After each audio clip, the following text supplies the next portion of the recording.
disbursed in this current financial year? What is the rough estimate that each ward was supposed to get?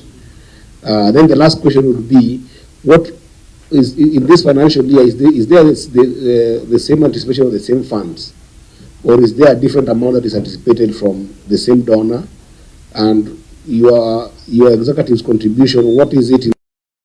Because they is saying that they're going to be looking at the two activities. So just get us into those details on the funds that were anticipated, what each one were expecting, and which one delayed, I mean, to the extent that if your contribution did not delay, I think the 371 million that Auditor is referring to was a contribution from the county government. Is it, Auditor? Is that true, Auditor? No, that was from the donor. From the donor? Yeah. And that one was already received by the time of audit?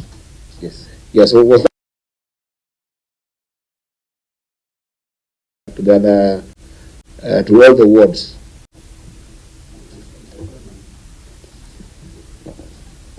The issue here is that we had budgeted for these funds, and therefore we prepared the work schedule for these funds.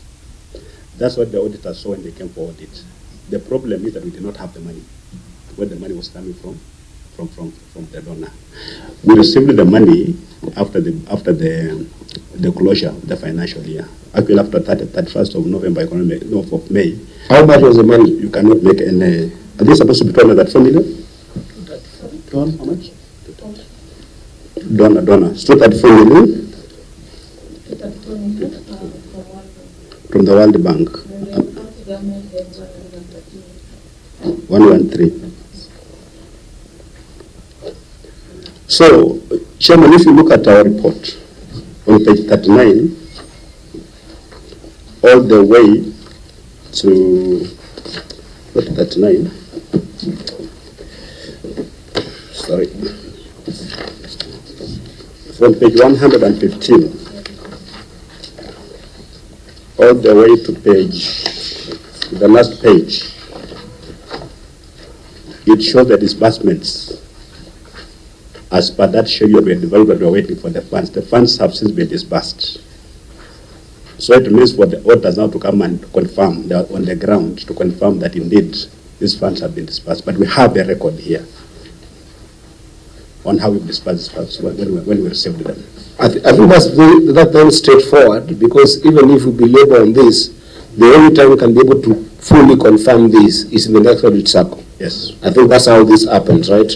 So we will keep it under review, and then in the next audit cycle, please, clerk, take note that this would be a substantive query that will be able to harmonize with what the governor has given today. So in that case, we proceed to the next fund. I wanted to check on the Nawiri fund.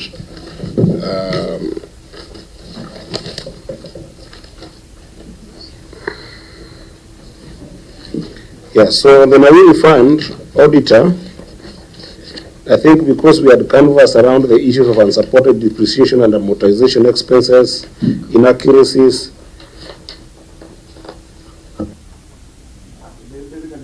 basically all the accounting issues we had canvassed on. So, Governor, on this particular report, what will be our query? Number one would be again on report on lawfulness and effectiveness in the use of resources. And on this, we will look into query number one on that, which is lack of an insurance policy for the loans disbursed. And then we will also look at the query on unapproved internal borrowing. It was partially addressed, but we just comment on that. I just want your comment on that, Governor. We won't read that particular one. And then we will look into long outstanding unaccounted interest. I think then the last one, we will look at long outstanding receivables from exchange transactions. Is that okay, members? Yes. So let's start with lack of an insurance policy for the loans that were disbursed in this fund. Auditor, take it on.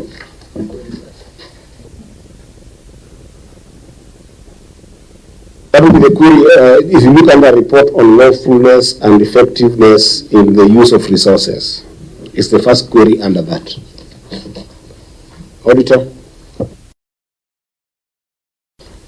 A lack of an insurance policy for the loans disbursed. The statement of financial position reflects current portion of long-term receivables from exchange transactions balance of Kenya shillings 52,789,305. The balance includes an amount of Kenya shillings 49,224,184 relating to loans disbursed on 17th May 2024. However, management did not secure an insurance policy for the loans. This was contrary to Section 10, subsection 1 of the Trans Nzoia County Nawiri Fund Account 2015, which states that the board shall have all the powers necessary for the functions and proper performance of its functions under this Act, and subsection 2H further states that without prejudice to the generality of the provisions of subsection 1, the board shall have authority to take out insurance cover for risky loans such as death, incapacity, or inability to pay, as the board deems fit. In the circumstances, management was in breach of the law. Thank you, Chair. Could I request, because I'm trying to make sure that we are using our time efficiently, could I request that you further read the long outstanding receivables from exchange transactions? Because when I read that query, I realized that actually they are related. They are actually related with this particular query. So then Governor will respond to the two of them together. Thank you, Chair. Yes. Long outstanding receivables from exchange transactions. The statement of financial position reflects portion of long-term receivables from exchange transactions balance of Kenya shillings 3,984,646 as disclosed in Note 7 to the financial statements. The balance includes an amount of Kenya shillings 160,000 disbursed between 2016 and 2018 to 3 youth and women groups in the county. However, more than 6 years after the loans were disbursed, the groups have not repaid any amounts towards principal and interest. The management has not provided measures it has put in place to recover the outstanding loans. In the circumstances, the effectiveness of the controls and management of the recovery of disbursed loans could not be confirmed. Thank you, Chair. Thank you. Governor, your responses to those two queries? Mr. Chairman, you realize that query number 7 is talking about 2016 to 2018, very many years ago before you came into office. We've learned our lessons, and that's why we've really improved the management of Governor, I wanted you to read your responses So I think the first one. respectively. Yeah, the first one, then the second one, then you can be free to make a comment. Okay. Yeah. So on lack of insurance policy, the management response is as follows, Mr. Chairman.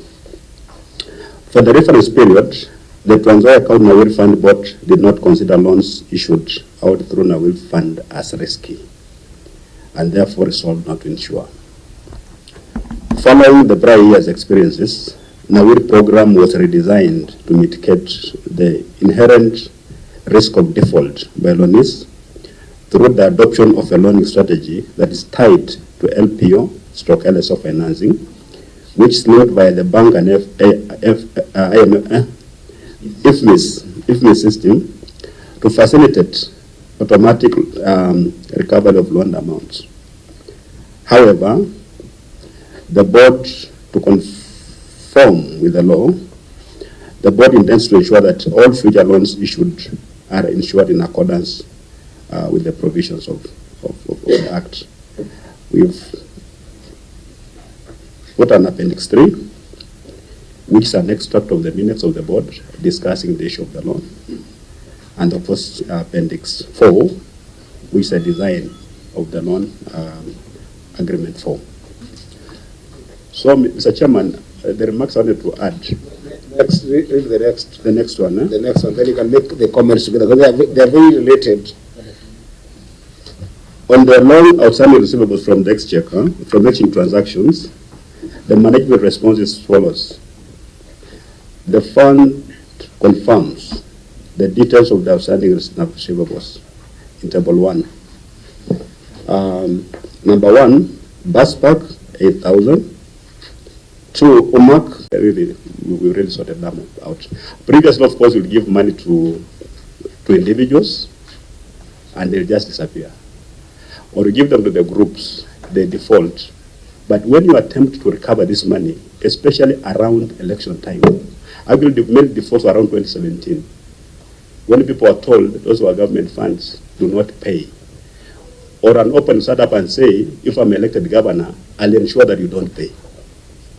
So people did not pay. And that's when this other way, we give you money,